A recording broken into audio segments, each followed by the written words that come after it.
जब एक छोटा भाई डीएम बन जाता है तो उसने अपने असिस्टेंट को भेज करके अपने बड़े भाई को बुलवाया।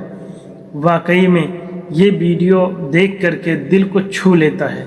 आप भी इस वीडियो को देखिए। जी बताइए। मैं रमेश श्रीवास्तव जो ऑटो चलाते हैं वही है ना आप? जी मैं ऑटो चलाता हूँ। बताइए। इस एरिया के जो डीएम है उन्होंने आप लोगों को बुलाया उनके ऑफिस में। डीएम साहब ने हमको बुलाया है, लेकिन क्यों मैडम जी? देखिए इस चीज की तो मेरे को कोई जानकारी नहीं है। मुझे आगे से जो ऑर्डर आया मैं बस वही फॉलो कर रही हूँ। उन्होंने बोला है आप और आपकी बीवी कल सुबह उनके ऑफिस में आ जाए। ठीक है मैडम जी, लेकिन बता देती कुछ बात हुई है क्या? ऑटो तो सही से चलाता हूँ मैं, ऐसा कोई दिक्कत नहीं है। देखिए अगर मुझे पता होता तो मैं आपको बता देती। मुझे बस इतना बोला है कि आपका 11 बजे का टाइम है सुबह, तो आप लोग पहुँचे। और हाँ, डीएम साहब ना टाइम के बहुत पक्के हैं तो लेट मत। जी जी मैडम जी। आप सब देखना दोस्तों, बहुत ही प्यारा वीडियो है दोस्तों, दिल छू लेने वाली वीडियो है। अचानक क्यों बुलाया, आप जानते होंगे? अरे नहीं नहीं, मैं डीएम साहब को कहाँ जानूंगा भैया, गरीब आदमी ठहरे, कोई लेना देना ही नहीं सरकारी दफ्तरों से। और मैंने तो सुना था कि शहर में नए डीएम लगे हैं, तो उनसे तो हमारा वैसे ही कोई मतलब नहीं। मुझे समझ नहीं आ रहा कि मुझको क्यों याद किया है। अब तो कोई चारा नहीं है, चल लेंगे फिर सुबह। हाँ अब बुलाया है डीएम साहब ने तो जाना तो पड़ेगा ही।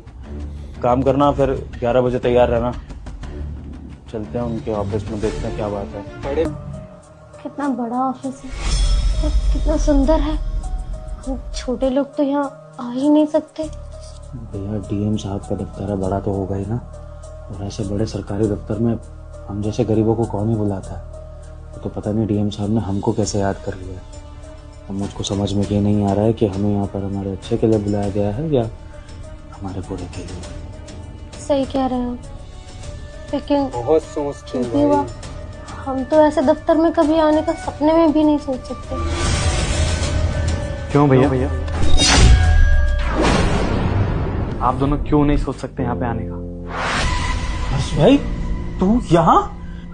देखना जरा अपने हर्ष को, कैसे सूट बूट में कैसे बड़ा आदमी लग रहा है। तू यहाँ डीएम साहब के दफ्तर में कैसे है? देवर जी आप यहाँ क्या कर रहे हैं? समझती नहीं हो, डीएम साहब के दफ्तर में नौकरी कर रहा होगा जरूर। बड़ा आदमी बन गया है ना? डीएम साहब के दफ्तर में नौकरी कर रहा है। नहीं भैया, मैं डीएम साहब के यहाँ नौकरी नहीं करता। तो फिर डीएम साहब के दफ्तर में तू क्या कर रहा है छोटे? तू जानता है क्या डीएम साहब को? जानता हूँ भैया, इवन आप दोनों भी जानते हैं। हम कैसे जानेंगे? वो तो बहुत ही बड़े आदमी है। हाँ छोटे, हम डीएम साहब को नहीं जानते। वो तो उन्होंने हमको बुलावा भेजा तो हमें खुद समझ नहीं आ रहा। लेकिन अच्छा है कि तू मिल गया। तू बता ना, कौन है डीएम साहब?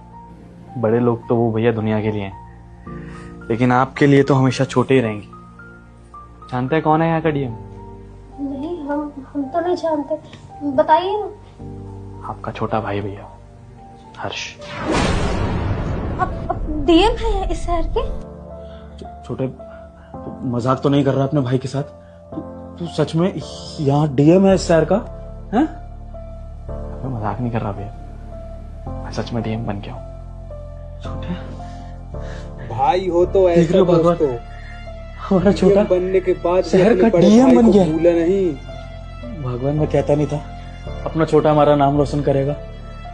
मैंने कहा था एक दिन बहुत बड़ा अफसर बनेगा। लेकिन छोटे, ये तो मैंने सपने में भी नहीं सोचा था कि तू शहर का डीएम बन जाएगा। इतना बड़ा आदमी बन जाएगा कि लोग तुझे सैल्यूट मारेंगे। छोटे, आज लग रहा है कि मैंने अपना सपना जी लिया है।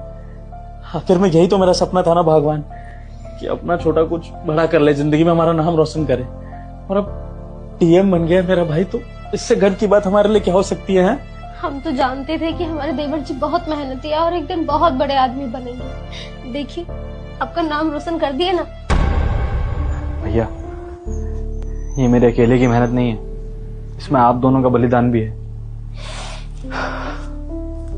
छोटा भाई इतना बड़ा होने के बाद भी बड़े भाई का फर्ज नहीं भूला भाई। पीछे नहीं आते आप दोनों को?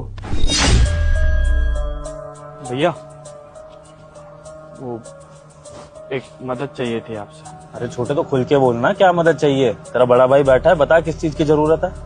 भैया वो गांव में रहकर ना पढ़ाई नहीं हो पा रही है, तो मैं शहर जाना चाहता हूँ, दिल्ली। वहाँ जाऊंगा तो रहने खाने का खर्चा भी होगा और कोचिंग भी लगानी पड़ेगी। सर बनना चाहता हूँ भैया। कब तक ऐसे गांव में धक्के खाता रहूंगा। अभी बैठ के हिसाब लगा रहा था तो कुछ 80,000 का बैठ रहा है 1 साल का खर्चा कोचिंग के साथ। अगर कुछ पैसा मिल जाता तो मेरा भविष्य सुरक्षित हो जाएगा भैया, इसलिए मांग रहा हूँ बस। 80,000। भाई बड़ा भाई हेल्प करेगा। हाँ, रुक एक वीडियो मिनट। लास्ट तक देखना कुमकुम! दोस्तों, दिल छू लेने वाली वीडियो कुमकुम बाहर आओ जरा। जी आई। हाँ जी बोलिए। कुमकुम, अपने पास पैसा कितना पड़ा होगा घर में? पैसा तो कुछ नहीं है, बस राशन की है 2-3 हजार। कुछ भी नहीं है क्या? 5-10 हजार 20,000 कुछ तो रखा होगा। नहीं अभी तो कुछ भी नहीं है। छोटे को पैसा चाहिए था बाहर पढ़ाई करने के लिए, बड़ा अफसर बनने की तैयारी कर रहा है ना, तो बाहर जो बड़ी बड़ी कोचिंग होती है इसको वहां पर जाना था। अब उसके लिए छोटे को कम से कम 80,000 रुपया चाहिए। तुम मान लो 1 लाख रुपया चाहिए, बाहर रहेगा, खाएगा पिएगा, वो भी खर्चा होगा पढ़ाई के साथ। तो अब क्या कर सकते हैं ऐसा कि छोटे की मदद कर दे? इतना सारा पैसा तो नहीं है हमारे पास, आप ही बताइए क्या करना है फिर। अपना चेन दे सकती हो क्या? हमारी चेन ये तो हमारे बाबा की आखिरी निशानी है। मानता हूँ आखिरी निशानी है तुम्हारे पापा की, लेकिन इस वक्त छोटे को हमारी जरूरत है और हम ही इसके माँ बाप है। अगर हम इसके काम नहीं आएंगे तो फिर ये अपना सपना कैसे पूरा करेगा? और वैसे भी चेन को बस गिरवी तो रखना है, जैसे ही अपना छोटा अफसर बन जाएगा, कमाने लगेगा, चेन वापस छुड़वा लेंगे, वरना छोटा अपनी भाभी को नई चेन बनवा देगा। दिक्कत क्या है? भविष्य के लिए इतना तो हम कर ही सकते हैं ना छोटे के। सही बोल रहे हैं आप, रुकिए। भैया नहीं, कैसी बातें कर रहे हैं आप? मैं अपने स्वार्थ के लिए ना भाभी से ये चेन नहीं ले सकता। अरे उनके पापा की आखिरी निशानी है। कोई बात नहीं, मैं गांव में रह के पढ़ाई कर लूंगा, नहीं बनूंगा कुछ, कोई बात नहीं, लेकिन ये सब नहीं भैया। छोटे बात तो सुन, देखिए सोना जेवरात ये किस दिन के लिए काम आता है? इस दिन के लिए ना कि घर में कोई मजबूरी आ जाए, कोई बात हो जाए तो उसके लिए हम इस सोने को इस्तेमाल कर सके। और आज तो तुझे सबसे ज्यादा जरूरत है सोने की, क्योंकि तेरा भविष्य निर्भर करता है इस पर। देख आज अगर ये चेन चली जाएगी ना तो कुछ नहीं बिगड़ेगा, लेकिन अगर तेरा भविष्य नहीं बन पाया ना तो सारी जिंदगी तुझे भी यहाँ गांव में धक्के खाने पड़ेंगे, और वो मैं नहीं चाहता। तो तू बस शांत रह, हम जो कर रहे हैं हमें पता है हम क्या कर रहे हैं, हम तेरे बड़े हैं, जो भी करेंगे तेरे भले के लिए। तू हमारी चिंता मत कर, तू बस अपनी पढ़ाई की चिंता कर। लाओ कुमकुम, तुम चेन लाओ। बड़े भाई ने बहुत ही सपोर्ट किया भाई अपने छोटे भाई को। भाई ये ले, इससे तेरी पढ़ाई का इंतजाम हो जाएगा। तुझे जहां भी जाना है अच्छे से जाकर अपनी पढ़ाई कर, और तेरी भाभी और मेरा आशीर्वाद है खूब बड़ा अफसर बन के हम दोनों का नाम रोशन करेंगे। शुक्रिया भैया। अरे वीडियो लास्ट तक देखना दोस्तों, दिल छू खूब लेने तरक्की वाली करना वीडियो देवर है। जी। इस गांव के ना पहले अफसर बन के आना आप।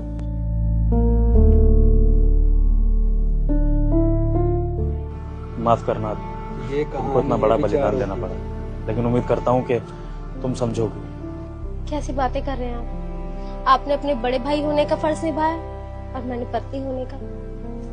सच में बहुत अच्छी पत्नी हो तुम। छोटे, ये चेन तूने बेची नहीं थी, तेरे पास कैसे? हिम्मत ही नहीं हुई भैया बेचने की। भाभी के पापा की आखिरी निशानी थी, कैसे बेच सकता था? इसलिए ज्यादा मेहनत की, रात में पढ़ाई की और दिन में काम, ताकि एक दिन भाभी को ये चेन वापस लौटा सकूं। लीजिए बात। और भैया सच कहूं तो जो आप दोनों ने मेरे लिए किया है ना, शायद मेरे सगे माँ बाप भी मेरे लिए नहीं कर पाते। सही बात है। आप दोनों ने कभी ये फील ही नहीं होने दिया कि मेरे माँ बाप नहीं है या आप मेरे चचेरे भाई हो। हमेशा अपने बच्चों की तरह रखा। भाभी ने मेरी तरक्की के लिए अपने पापा की आखिरी निशानी तक दे दी। अगर आज आप दोनों नहीं होते ना मेरी जिंदगी में, वहीं गांव में होता, मैं कहीं भटक रहा होता लोगों के साथ। आज तक आप दोनों ने मुझे बहुत खुश किया। बस एक आखिरी बार आपका छोटा भाई आपसे कुछ मांगना चाहता है। कैसी बातें कर रहे देवर जी, आप कुछ भी मांगे, हम सब करने के लिए तैयार है आपके लिए। भैया आज मेरे पास अच्छी नौकरी है, अच्छा घर है, सिक्योरिटी है, पावर है, बस एक चीज की कमी है, एक परिवार की। और अब मैं वो परिवार पूरा करना चाहता हूँ। मैं चाहता हूँ कि आप दोनों मेरे साथ रहें इस घर में। नहीं छोटे, ये तू कैसी बातें कर रहा है? हम झोपड़ी वाले गरीब तेरे इस बड़े से सरकारी दफ्तर में तेरे साथ रहेंगे? अरे अब तू वो गांव वाला हर्ष नहीं रहा, अब तू एक बड़ा डीएम बन चुका है। हमारी गांव का जो हम तेरे साथ घूमे और तेरे तो अब आगे पीछे बड़े बड़े लोग होंगे और वो सिक्योरिटी वाले तेरे को सलाम ठोकेंगे। अच्छा लगेगा कोई बड़ा अफसर आके देखेगा कि डीएम के भाई और भाभी गांव वाले हैं। देख छोटे, हमने तुझे इस दिन के लिए नहीं पढ़ाया लिखाया था कि तू कुछ बनने के बाद हमारे लिए कुछ करे। हम तो अपनी झोपड़ी में खुश है। आज भी मेरा ऑटो चलता है, तेरी भाभी का ध्यान मैं अच्छे से रख लेता हूँ। बस तू खुश है तो हम खुश हैं। तू अपना तरक्की कर, आगे बढ़। हम तेरे से कभी कभी मिलने आ जाया करेंगे, लेकिन इस सब की जरूरत नहीं अपने साथ रखने की। ये सब मत कर। जी बड़े देवर जी, भाई का बहुत ही आपके बड़ा लिए दिल एकदम है सही दोस्तों। आप इतने बड़े आदमी हैं, हम तो आपके साथ चलते हुए भी अच्छे नहीं लगेंगे। आप रहने दीजिए, हम गांव में ठीक है ना जी, हम तो वही ठीक है। बिल्कुल बिल्कुल सही कहा तुमने भगवान। तू बस खुश रहे, हम यही चाहते हैं। भैया मुझे एक बात बताइए, आपने मेरे लिए जो भी किया छोटे भाई समझ के किया या फिर एक बच्चे की तरह? ताऊ जी के जाने के बाद तो तू हमारे साथ ही पला बड़ा है। मैंने तेरा बड़े भाई की तरह, मैं यूं कह ले तेरे बाप की तरह तेरा ख्याल रखा है। तो मानता तो मैं तुझे अपने बच्चे जैसा ही हूँ, और तेरी भाभी भी तुझे अपने बच्चे जैसा ही मानती है। बस भैया, हो गया ना फैसला। आज मैं जो कुछ भी हूँ, जहां भी हूँ, जिस मुकाम पे भी हूँ, आप लोगों की वजह से हूँ भैया। भाभी, आप दोनों ने जो कुछ किया है ना मेरे लिए, शायद कोई सगा भी नहीं करता। और जिस तरह से आपने मुझे अपना बच्चा माना है ना, मैंने भी हमेशा आप दोनों को अपने माँ बाप का दर्जा दिया है। और अब मैं चाहता हूं कि मेरे माँ बाप मेरे साथ रहें। इसमें गलत क्या है भैया? कौन हंसी उड़ाएगा? माँ बाप के साथ रहने के लिए कोई अमीरी गरीबी तो नहीं देखी जाती ना। प्लीज आप दोनों के आगे हाथ जोड़ता हूं, मना मत कीजिए। देख रही हो भगवान, हमारे छोटे के संस्कार। मुझे आज इस बात की ज्यादा खुशी है कि बड़ा अफसर बनने के साथ साथ इसमें से हमारे संस्कार नहीं रहे, इसमें अहंकार नहीं आया। और इस बात से मैं बहुत प्रसन्न हूँ छोटे। ठीक है, मान ली तेरी शर्त, रहेंगे तेरे साथ तेरे सरकारी दफ्तर में, लेकिन हमारी भी एक शर्त तेरे को माननी पड़ेगी। जैसा आप कहेंगे भैया वैसा ही होगा। बताइए। आज के बाद तू मुझको अपना चचेरा भाई नहीं बोलेगा। मैं तेरा सगा भाई और ये तेरी भाभी, तेरी माँ जैसी। बता। ठीक है भैया, अब छोड़िए ना ये सब, आइए